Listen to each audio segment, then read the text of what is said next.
All right, guys, let's talk about the top 5 best phones for that $150 price point here. So this is for people who are on a very tight budget, and these phones are actually pretty decent. So I think a lot of people will be pretty happy with these options here. So the first phone is the Galaxy S21 FE, or you could get the S21, but this phone actually will be getting One UI 8 update as well, which is pretty cool. So this phone has a plastic back, it's an aluminum frame, it's IP68 dust and water resistant, and it still looks and feels really nice to hold. It's very comfortable to hold as well too. And I really like the display on here. It's a 6.4-inch dynamic AMOLED display. It's 120 Hz HDR10 plus, and it's a 1080p panel at 403 for the PPI. And the screen looks great. You have pretty good colors on here, and screen to body ratio is actually pretty decent on here as well. And like I said earlier, this phone got a 4-year pledge, so it will be getting One UI 8 update, currently on One UI 7, and it's running One UI 7 really well. We have the Snapdragon AAA processor on here, 128 gigs of internal storage and 6 gigs of RAM. So it's a pretty speedy phone for general performance. And if you do want to do like some kind of medium to light gaming, it could definitely do that. You can still play PUBG at 60 frames. If you want to buy this for a kid or something like that, play Roblox, it can definitely handle games like that. You also have circle to search in the updated Geminis on here as well, which is nice. You also do have on here a speaker setup, which is pretty decent. It's not anything crazy, but it does have a decently balanced sound on here, so it's not bad at all. The fingerprint scanner is optical, so it does work. I don't really have an issue with it, and you actually do get Samsung desktop experience on here, so I think that's pretty cool. Now the phone's cameras, it's a triple camera setup, so it's a 12 megapixel standard, 8 megapixel telephoto, 3 times optical, and a 12 megapixel ultra wide. It can shoot in 4K 60 with a 32 megapixel selfie that can also shoot in 4K 60. So the cameras are pretty good on here if you're in good lighting, but just like most older flagships, if you take it out of good lighting, it can look kind of grainy and soft in low light. But I think, as you guys can see from the shots right here, you can still get a really good shot with the S21 FE. So I don't really have an issue. The lenses are pretty consistent. The telephoto and ultra wide with the main lens, color looks nice, dynamic range is pretty good. So overall, I don't really have an issue with the camera quality, especially at this price point. The battery life is pretty decent as well too. It's a 4500 milliamp hour battery. It charges at 25 watts with wireless and reverse wireless charging. And I would say, for me as a lighter user, I'm always able to get through the day with this phone. Just light gaming, social media, video watching, stuff like that. I don't have an issue. If you're a bit on the heavier side, you definitely are gonna have to charge this phone. The chipset is not that efficient where it could be like an all day phone. And standby time is pretty good as well too. But overall, this is a very solid buy. Next is the Pixel 6 Pro. I would go on eBay for this one. This is a really good option because this phone actually got extended software support, so it will get up to Android 17, I believe. It got a 5-year pledge now, so that's really cool. And I still really like the design. It's aluminum frame, IP68 dust and water resistance. Got the classic pixel visor design back here, which I don't think looks too dated. It's LTPO AMOLED display. It's 120 Hz HDR10 plus. It's a 6.7-inch display, and it is a 1440p panel with 512 for the PPI. It is a curved panel, but one thing I really like about these older Pixel phones is they're extremely smooth. This and the 7 Pro, just scrolling and swiping on this phone is really, really smooth. So it's something that I really appreciate. And like I said, guys, it got the extended software support, and it's running this phone has gotten better with age, so it's pretty nice. It has the original Google Tensor chip. When it first came out, the software and the chip was kind of underwhelming for a lot of people, but I think for the average person, the chip is perfectly fine still to this day. If you're just doing normal stuff, even a little bit of light gaming is fine on here. You can run into the phone kind of heating up a little bit. I've never had that problem on this one. I had it on the 7 Pro, but yeah, you can run into that problem with it getting a little too warm. It has 128 gigs and 12 gigs of RAM on here, so it runs Android really well multitasking really well with that 12 gigs of RAM. So I've never had a performance problem with this phone. You also do have actually really good speakers. You have a really nice full sound on here, very nice full balanced sound, great bass quality. So something that I also really like. The fingerprint scanner is optical as well too. And you do have your like circle to search, and the updated Gemini stuff is on here. So you do have a little bit of the newer AI stuff on here.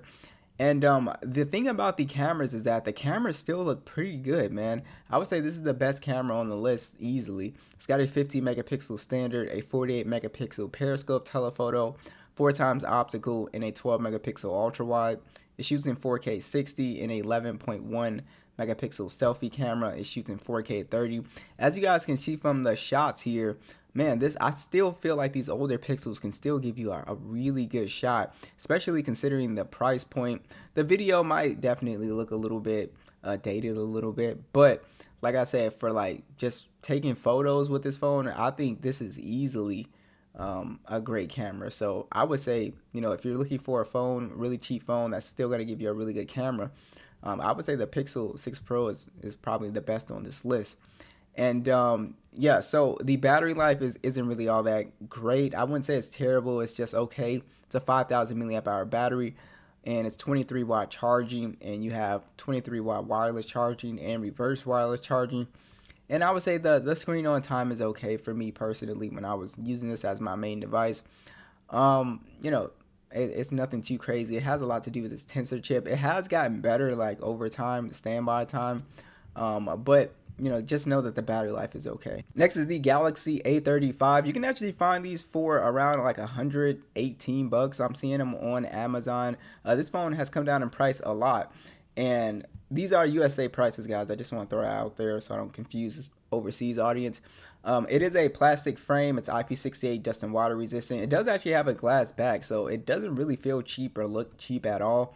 It's got a Super AMOLED display. It's 120 hertz, 1000 nits peak brightness, and it's a 6.6 inch 1080p panel with 390 for the PPI. It does have the Gorilla Glass Victus Plus on here. And overall, the display is nice. It has some nice vibrant colors, and the overall display is very smooth. Screen to body ratio is nice. I don't really have an issue with this panel.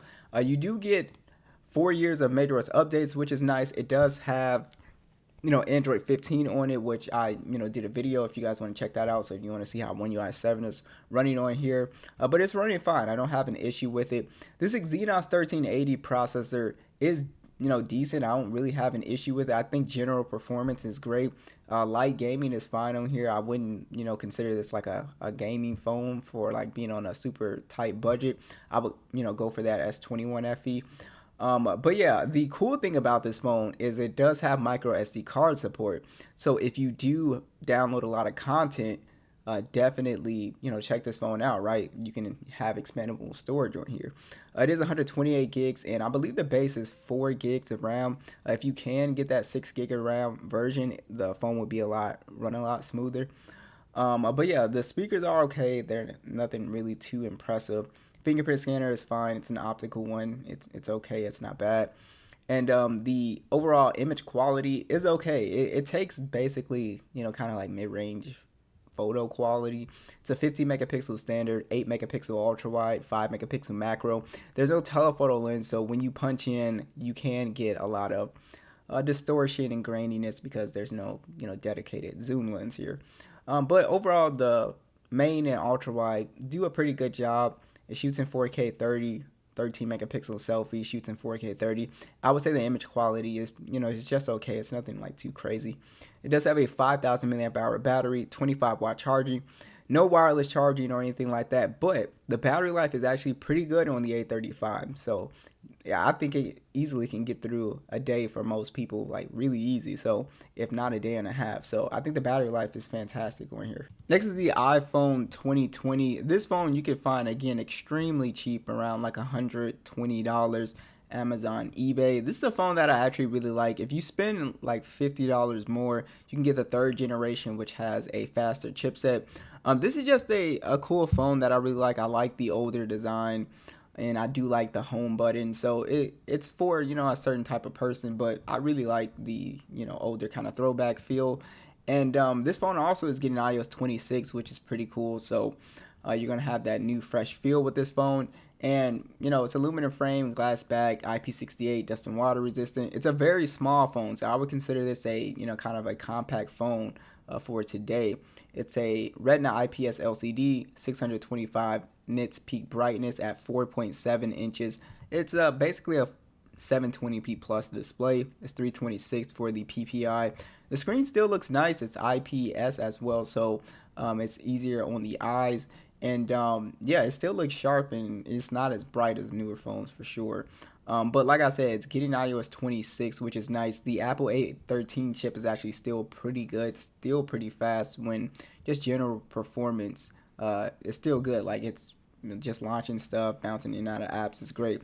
It is 64 gigs of internal storage, which is a little bit low for today's standards. You can get that 128 gig. I think it would be better. It's 3 gigs of RAM as well. So overall, performance-wise, you can actually still play PUBG at 60 frames pretty easily on this phone, which is nice.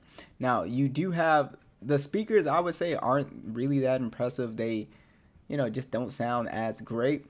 They're just not as loud, so just do note that they sound okay.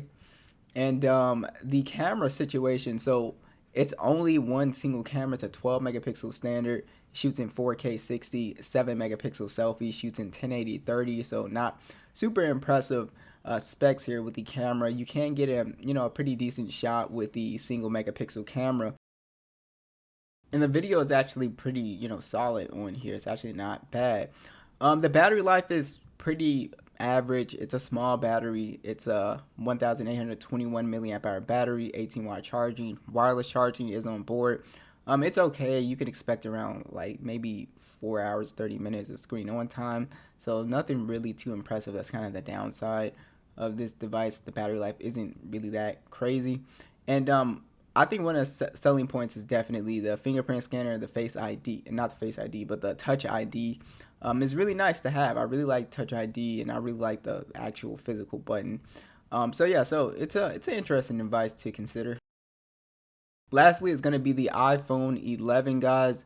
Now, this phone it's a phone that I still really like. You can find this phone very cheap around that $150 price point.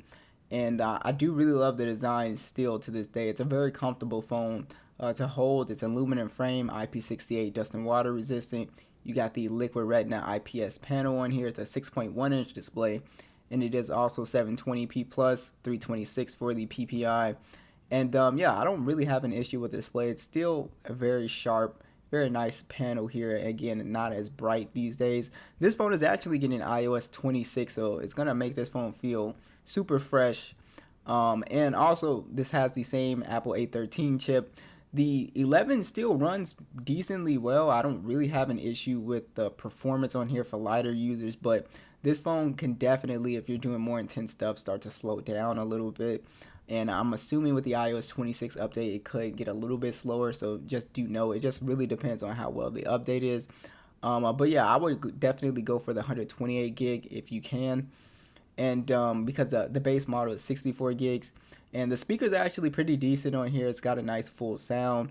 And overall, they don't sound bad at all. It's got a dual megapixel camera setup. It's a 12 megapixel standard, 12 megapixel ultra wide, 4K 60 with a 12 megapixel selfie that shoots in 4K 60. You can still get a pretty decent shot with the iPhone 11.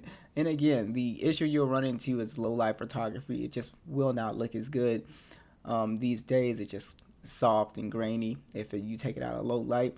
But overall, pictures and videos, as you guys can see, is pretty decent. It's not bad at all. We do have Face ID on here as well. The battery life is pretty like average. It's okay. It really depends on the battery health, but don't expect like all day battery life with this phone. It's a 3,110 milliamp hour battery. You have wireless charging on here as well.